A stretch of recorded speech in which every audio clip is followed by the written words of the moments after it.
جب قیامت قائم ہوگی، دنیا میں رہنے والی ہر مخلوق، انسان، حیوانات، چرند پرند، الغرض سب کچھ تباہ ہو جائے گا اور تمام انسان مر جائیں گے۔ سورج، چاند، ستارے سب گہنا جائیں گے۔ دنیا کی ہر چیز کو صفحہ ہستی سے مٹا دیا جائے گا۔ پہاڑ ہوا بن کر اٹھ جائیں گے۔ جب اس دنیا کو ختم کر دیا جائے گا اور اس کو صفحہ ہستی سے مٹا دیا جائے گا اور دنیا میں کوئی بھی مخلوق باقی نہ رہے گی، تو اس کے بعد کیا ہوگا؟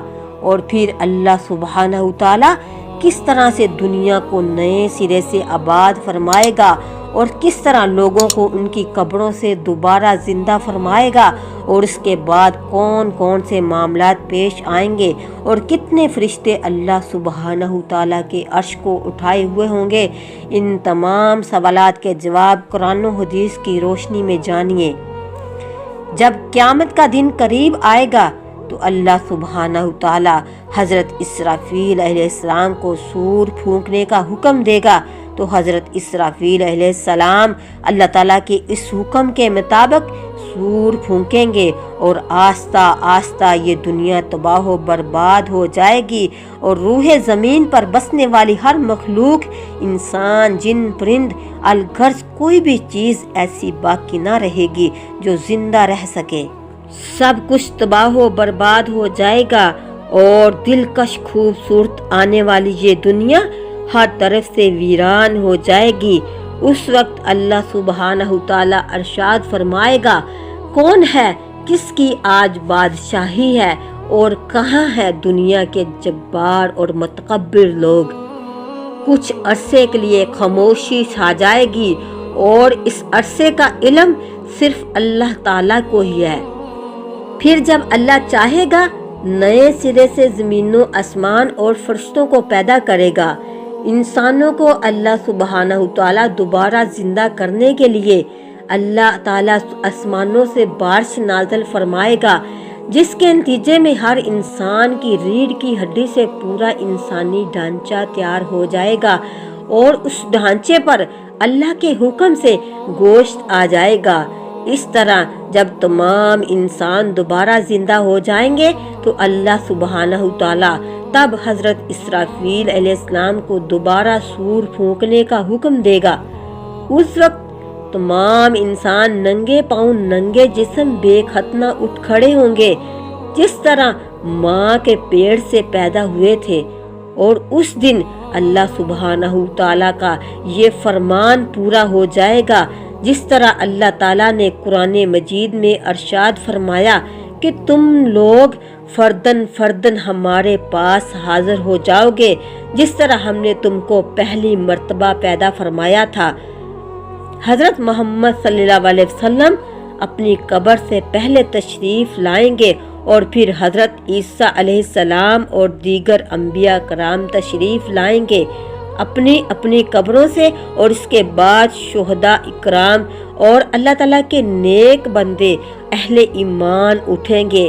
اس وقت کافر مشرکین اپنے اعمال کے مطابق اپنی قبروں سے اٹھیں گے، کوئی اندھا ہوگا اور کوئی بہرا، کوئی لنگڑا، اور کسی کو چونٹی کی شکل میں اٹھایا جائے گا، اور کوئی شخص اپنے اعمال کے مطابق سر کے بل اٹھے گا، اور پھر کافر یہ منظر دیکھ کر شدید خوف کے اندر مبتلا ہو جائے گا، اور ان کی آنکھیں اس خوفناک منظر کو دیکھ کر ڈر جائیں گی، اور ان کافروں کے دل کانپ رہے ہوں گے، کلیجے منہ کو آ جائیں گے، اور اس دن اتنا وحشت ناک دن ہوگا کہ کوئی کسی کا مددگار نہ ہوگا اور نہ ہی کوئی ایک دوسرے کو پوچھنے والا ہوگا۔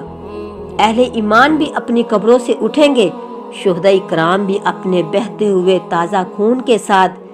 الغرض جو شخص اپنی قبر سے اٹھے گا، جو گناہ کرتا ہوا مر گیا اسی گناہ کی حالت میں اٹھے گا، جو شراب پیتا ہوا مر گیا وہ شراب پیتا ہوا اٹھے گا، جو زنا کرتا ہوا مر گیا اسی طرح زنا کی حالت میں اٹھے گا۔